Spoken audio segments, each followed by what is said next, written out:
Hello everybody. Hello, welcome to Faith Night Friday. It's another Friday. Hi, my name is Emma. Welcome to this channel. If it's the first time you're here, all I do here is just read the stories from the Bible, and I just give my opinion, and I just share, what it is that what I'm reading to whoever who wants to hear it. So we're kind of like reading the books together. Okay, so again, like some of the time some people will come here and they'll share, a whole story, and they'll try to break it down and everything like that. And I really don't do that, because I just want you to hear the word. I just want you to listen to it. I don't want to have you have like, oh, well, what does that mean? What does this mean? Or, or if I say something wrong, or, well, that's not what it means, and that's not what it meant, and in so-and-so scripture, this is what it says. And I don't want to debate with anybody. I'm not here for that.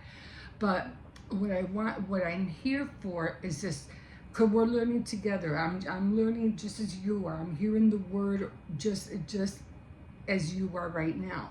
So I'm just here to share what it says in here with you, and at the same time, I'm reading it too. I'm learning too. So we're in what do you call it, in First Kings, and we are in chapter 3. If you have been with me for a while, the whole thing started because I wanted to know how King David became king. King David, he was the one that killed the giant with the slingshot and the rock. So I always was intrigued with the story, but I also wanted to know, how did he get there? How was it that he came about to being king? So, and that always bothered me for a long time, until finally I said, okay, something drew me to a point where it says, you know what, you need to start here. And I said, okay. I didn't have no qualms about it. This is what we're going to do if you want to find out the truth about why this, and that. Okay, and that is where it's leading me, had led me up to this point where we're reading about, which we already have read, the story about how King David passed away, and that he left, I think he hasn't even, did he die already? I'm not even sure. Yeah, the death of David. Okay, so he already died, and he left everything. He left for his son to become the next king. And of course, as you remember, Absalom was the one who was trying to be king without really God's permission, kind of say. So that kind of like got things on a bad roll. And so after David had set the course of saying, no, I have promised your mom or whatever that you were going to be king, and that's how it is. And not even that, God wanted you to be king, so that's how it's going to be. And as Absalom had no right, or to say that, oh no, I'm going to be the next king. He had no rights whatsoever, but he took it upon himself to say, no, I am. And that kind of like, when he did that and he jumped the gun, it was like, and no, and it even cost him his death, even after David died, because after David died, it was in Solomon's best interest to start the kingship with a new slate. And in order for him to do that, he had to do what his father said. He goes, look, I know everything that happened. I know everything that your brothers did. And I know I didn't punish them. I know I didn't, put them to death. But when I leave, when I'm gone, you're going to have to take care of it because they cannot get away um, from what they did. And after finally David passed away and Solomon took over the role as leader and king, he was like, okay, I got a big job. Let's just say I have big shoes to fill, and it wasn't going to be easy. Okay, so that's where we're at right now.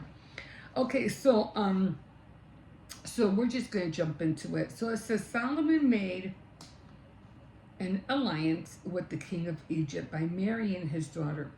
He brought her to live in David's city until he had finished building his palace, the temple, and the wall around Jerusalem.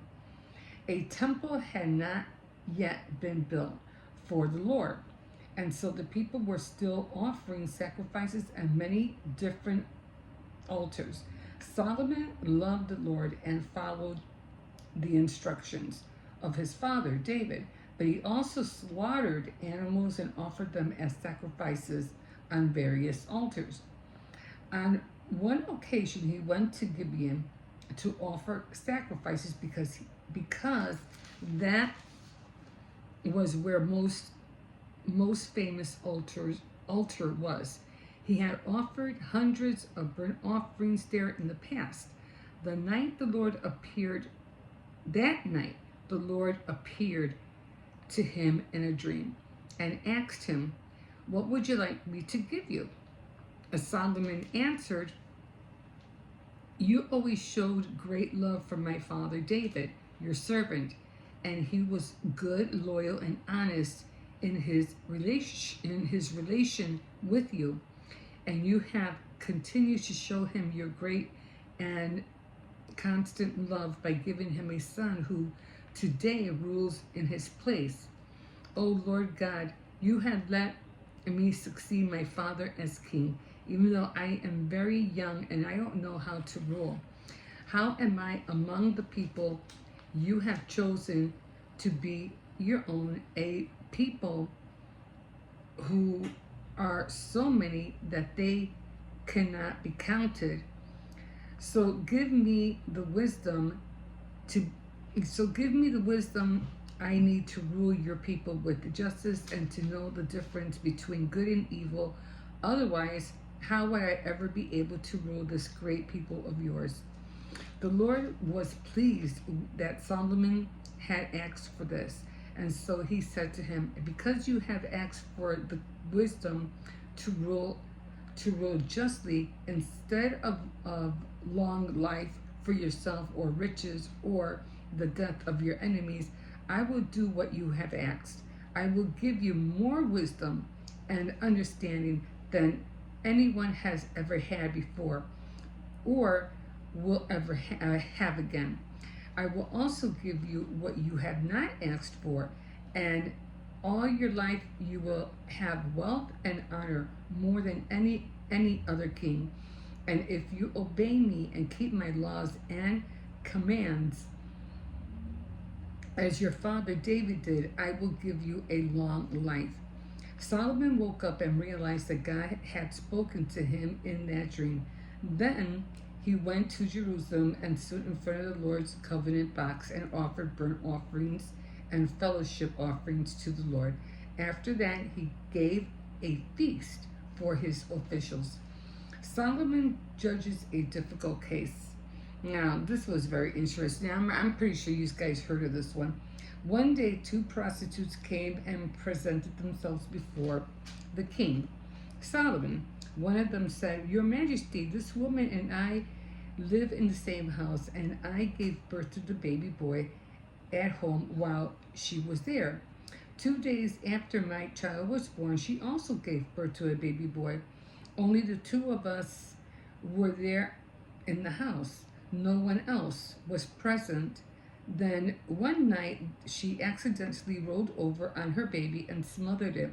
She got up during the night, took my son from my side while I was asleep, and carried it to her own bed. Then she put the dead child in my bed. The next morning, when I woke up and was going to nurse my baby, I saw that it was dead. I looked at it more closely and saw that it was not my child. But the other woman said, not like no, the living child is mine and the dead one is yours. The first woman answered back, no, the dead child is yours and the living one is mine. And so they argued before the king. Then King Solomon said, each of you claims that the living child is hers and that the dead child belongs to the other. He sent for a sword, and when it was brought, he said, well, I don't know who he told this to, but he said, cut the living child in two and give each woman half of it. Can you imagine? Okay, so the real woman, her heart full of love for her son, and said to the king, please, your majesty, don't kill the child. Give it to her. Like, no, don't. No, I don't care if she's lying. I don't care. Give it to her. I don't want my baby to be dead.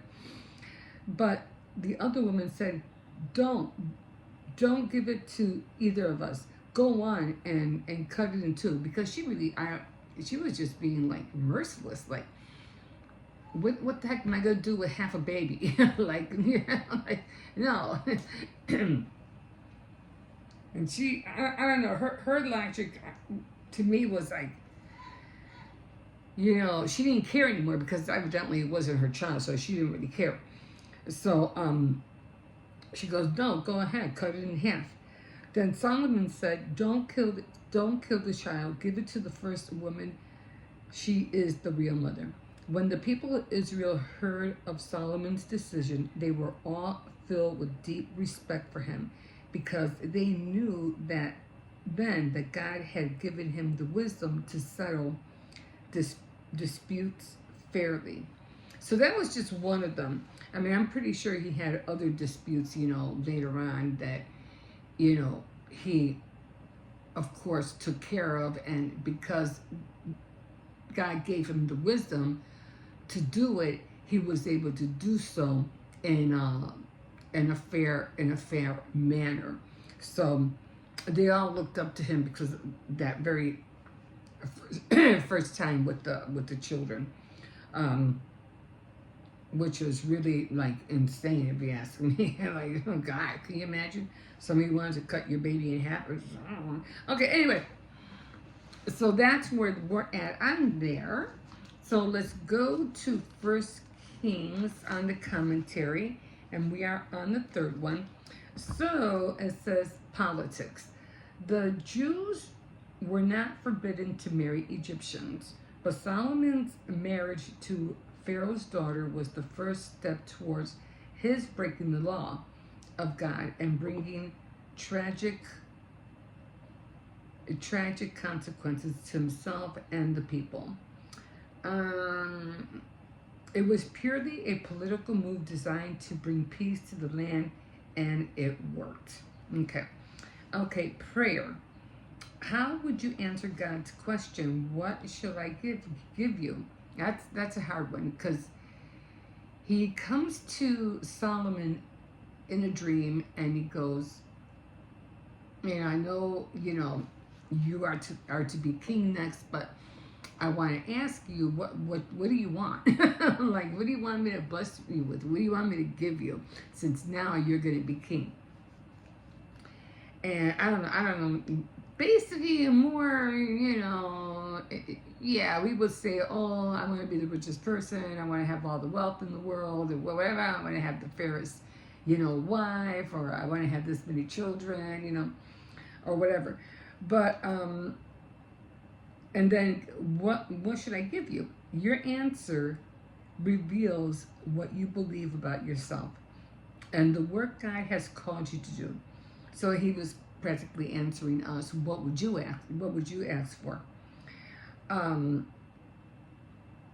Your answer reveals what you believe about yourself and the work God has called you to do. Solomon knew that he needed wisdom more than anything else, and God gave him that and much more. prayer is not simply getting things from God, it's getting so that we might be able to give to others. Solomon's concern was ability to serve his people well. Perception. The prostitutes had access to the king. The wisdom God gives is practical and helps us in the decisions of life. Okay. So that was, interesting. They had access to the king. It's like, just because they were what they weren't like forbidden to speak to the king. So they were, for the other lady's sake, she was very lucky that they were able to go to court, in other words, and get justice served. So in a way, she was lucky on that score. And of course, her baby was saved. Okay, so that's all I have for this one. I'm just gonna write this down because I think I remember writing it down last time because I didn't have it, and I was like, oh, I don't have a paper for this. I really don't have much to offer this Friday, only because I really didn't discern anything throughout the week like I usually do. Nothing really hit me this week except that I did watch one person who was talking about the talents. But before let me get to the talents. I think the talents was in Matthew 25. So Matthew 25. I don't know, for some reason I like the way the New Translation reads better than the Good News Bible reads. It's today's English version, but this one is the New Living Translation. So I don't know, but for me it just reads better. So okay, so we're going to Matthew. And that's, I think that's where they were talking about the talents. No, with this one, I was just scrolling, just watching different tutorials, and then she popped up. And I was always wondering about the talents. The talent was always how this one person left his estate to all these servants, and they were supposed to take care of the property, and he gave them all a certain amount. But there was another one that almost sounded like the talent, or is it the same one? I don't remember. But I could have sworn there were two of them that were that concerned taking care of money. So, it's 25. So it was 25, and it was the 10. Oh, that wasn't the. I gotta get some. I've been saying this. I have to get some glasses. Okay, so 26. Okay, so the story of the three servants. And so it goes on and on about, he's going away and he leaves this amount of money to each of the three servants. And each servant does what he does with them. And one buries it, one goes to the bank and he invests it. He invests the money. And then the other one, I forgot, was that the third one? I don't know. You just have to read it for yourself, okay? Seriously, that's how I am. I'm not going to read it. I'm just going to tell about you. You got to do your own searching. Okay, but it does go on that. Okay, so after a long, I'll just read some. After a long time, their master returned from his trip and called them to give an account of how they had used the money, the talents. Okay.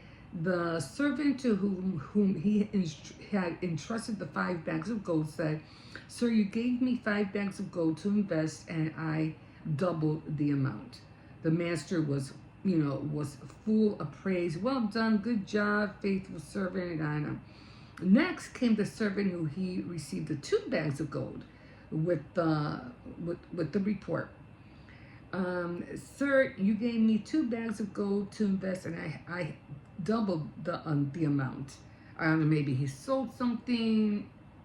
It's like, taking something and maybe bought something and he doubled his money back.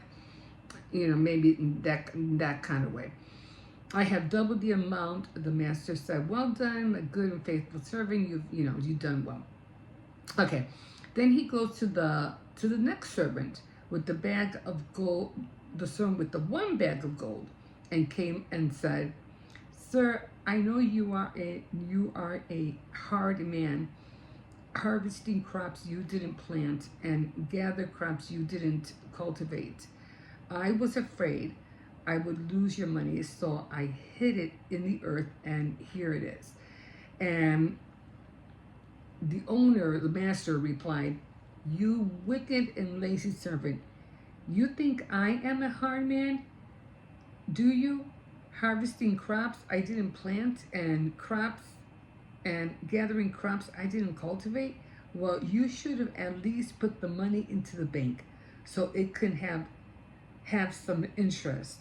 Take the money from this servant and give it to the one with the 10 bags of gold."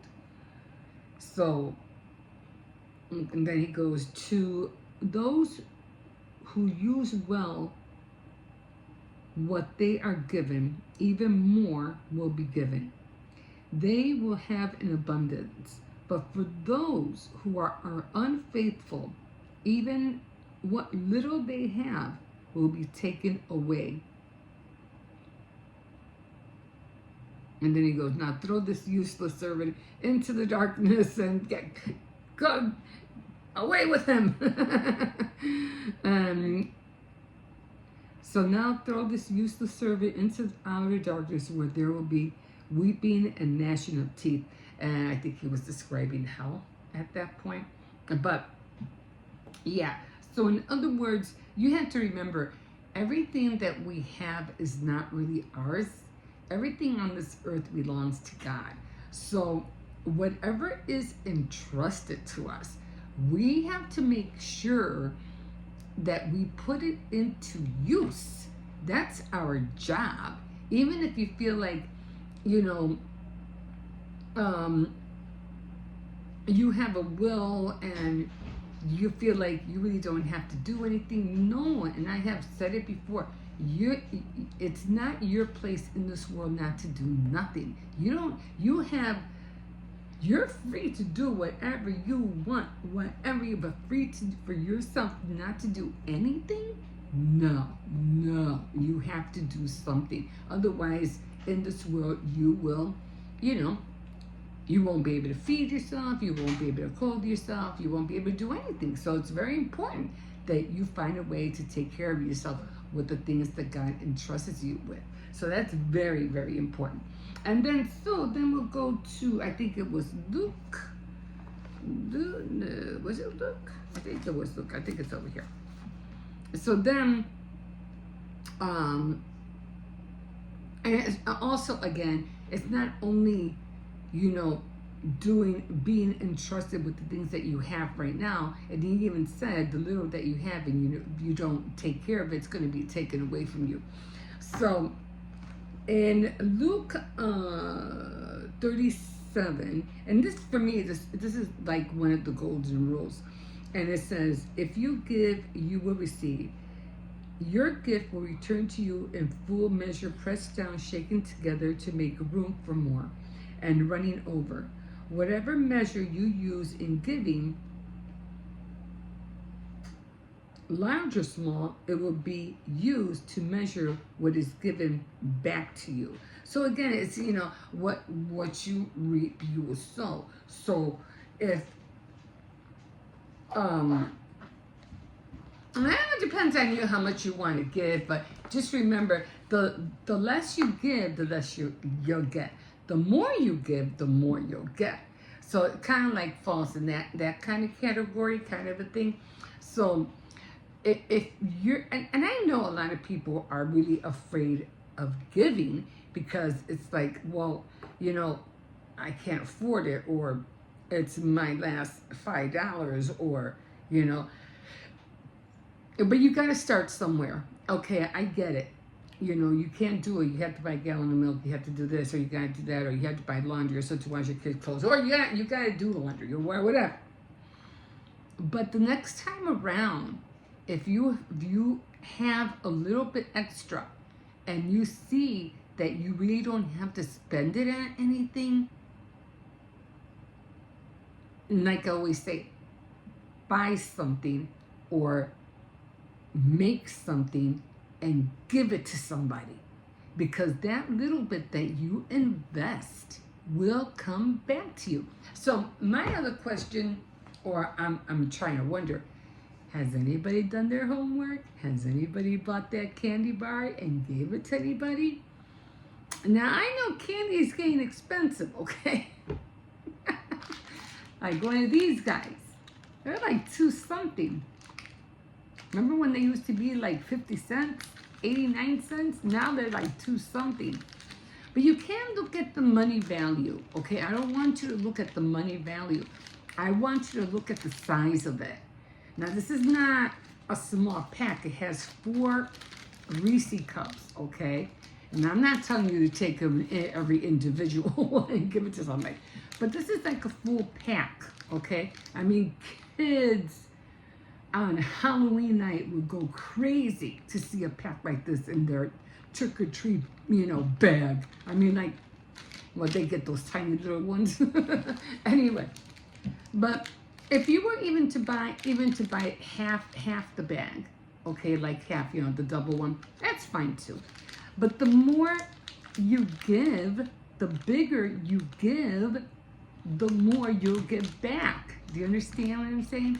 So I hope somebody had already did their homework. I hope somebody bought either a half of one or a whole one and gave it to somebody. Remember, you're not buying it for yourself. You're buying it to teach yourself how to start giving. So you buy yourself some candy, or you buy some candy, and you can give it to anybody. You can give it to a friend, a co-worker, somebody on the street, whatever. Just say, hey, hi, this is hey, my candy bar. I'm pretty sure there's nothing wrong with this. I just buy just giving away candy. You want it? And I'm pretty sure, especially Reese's, I'm pretty sure they'll say, oh yeah, I'll take it. But it could be anything. It could be anything. So it's just a way to get you to start helping you to start to give. Now, if you want to give further, it doesn't have to be candy. It doesn't have to be,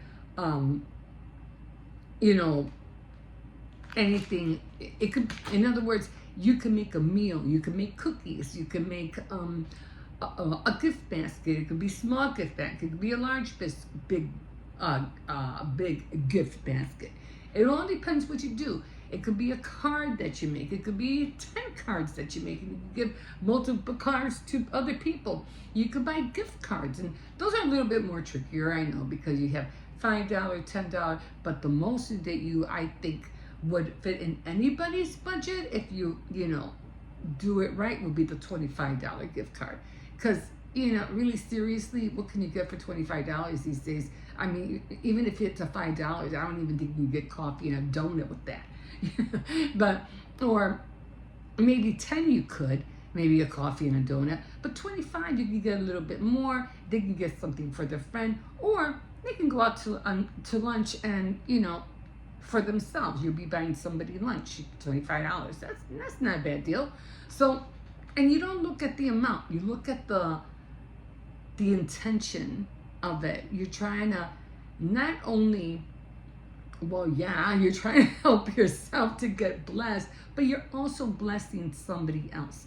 And if they see that you're a giving person, they'll start seeing that in you. It's like, wow, there's something about you. She's a very giving person, and they'll start seeing that about you. Not that you're trying to go, I'm doing it. No, I'm not saying that. I'm just saying that if they see you do it, maybe it'll encourage for them to do the same. Because until you start doing that, you're never going to receive anything. Now, I remember, I don't know if I told you guys the story. I might have. I probably did. Where this lady had so many clothes. She was a missionary. And they were always giving her clothes because she had, she was taking all these clothes back in the day to these people. So she ended up with all these clothes. Some she took, some were kept with her. So she just, started just giving the clothes away to wherever, I don't know what you call it, thrift stores, whatever, to people. And for some reason, every time she gave the clothes away, more would come in. It's like, I can't get rid of these clothes. Every time I give some away, people give me more, and I don't know what to do. Me, I would have started a thrift shop or something, a consignment, store. That's what I would have done. But and a lot of places were built on that. They were built on a lot of stuff that was either thrown out or given to them. So you never know what you can build on what you're going to be receiving. So start giving so you can start getting and start making a way, to build an empire, let's say, A lot of people had built big businesses by starting out small with what they were blessed with. So I'm telling you, buy your candy bar, do your homework, and start giving. It doesn't have to be every day. It doesn't have to be every week. It could be once a month. And then when you do this, when you start, like I said, it doesn't have to be a candy bar. It could be anything. But I figure a candy bar is the simplest way to go at first. And then when you get a little book, pencil. And after you give it about, a few days, and start writing down the blessings that you are receiving. Start writing them down. And you're going to say, and you're going to know, and you're going to feel in your heart, that happened because I gave that candy bar. It started with a candy bar. What would happen if I gave something else, or I gave money, or I made a cake and I gave it to my neighbor, or I made a meal and I gave it to another neighbor, or whatever? And then do you see how the wheels start rolling and things get a little bit bigger and bigger and bigger? And then with your own eyes, you're going to start seeing the same thing. What you reap, you're going to start seeing what you reap, what you sow. You're going to start seeing everything grow right back to you. Now, of course, like I said, in the same measure, you're going to get the same measure back. So it all depends. Do you want to give half, or do you want to give the whole thing? Okay? So just think on those lines. Like I said, I didn't really have anything else to talk to you about, but I thought I really want to press on this because I thought it was very, very important to do.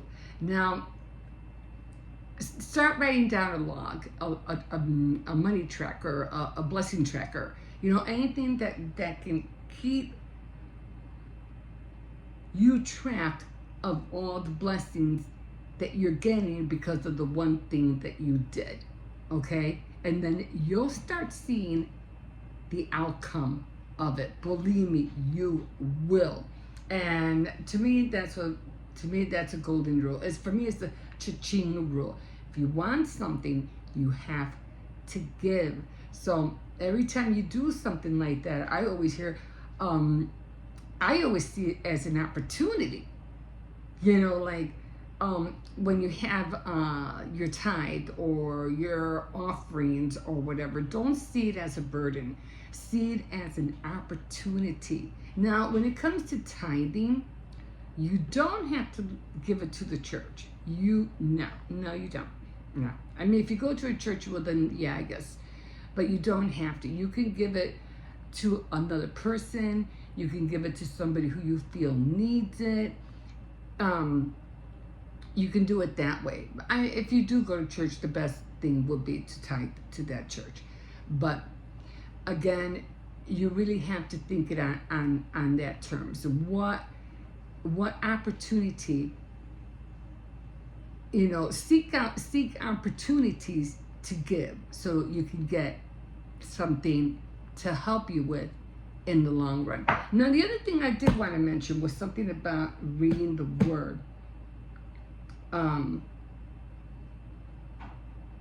That we are too, when you start getting into the Word, and I have fallen off the wagon, quite a few times, and I always felt like, okay, this is it, I'm done. I'm sticking to it this time, because we really need that inside nourishment. Like, yeah, okay, we're humans and we have to eat, right? We have a body.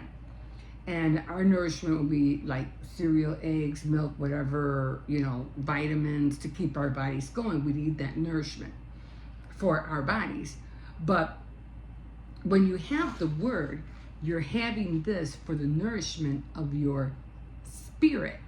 Now, we have two entities in us. We have a human entity and a spiritual entity in us. Now, animals don't have it, and I'm pretty sure angels don't have it. They have an angelic entity, but they don't have a human entity, and they for sure don't have a godly entity. Okay? So, but we were blessed with two, human and godly. So, because we carry that spiritual part of that entity in us, just like we have to feed our body and nourishment, we have to feed the spirit that we have in us. And we do that by diving and implanting the words of God in our hearts. Yeah. So anyway, I hope that helps. So anyway, that's all I have for you. That's so important. Don't give up on the Word of God. I mean, sometimes we all want to, and like I said, I've been there, but I always see myself coming back all the time, and I try to be faithful and not to veer off from it. But that's because I have a Bible tracker of everything that I read every day, every morning, because I'm trying to stay on track. And I think the last time I think I missed only 7 days, and which was pretty good in as far as I see it. So I'm gonna try. You always have this hit or miss, or something will always come up, but I'm gonna try. It's always a challenge. You always have to challenge yourself. And I think sometimes making your own trackers and trying to see, okay, how far can I get here? How far can I get there? Now, seeing trackers will really help you out a lot. As a matter of fact, I'll probably end up talking about that on Tea Time Tuesday. So stick around for that, probably next week. And I'll share a little bit of how we can, or how you can develop your own challenges so that you can start improving yourself and start seeing changes in your life. Okay, guys, well, thank you so much for joining me, and don't forget to do your homework. Don't forget to get that little notepad and start writing down your blessings. Okay, and we will see you next time. Don't forget to like, subscribe, and definitely comment, and we will see you next time on Tea Time Tuesday. Okay, bye. Hello. Where are you going?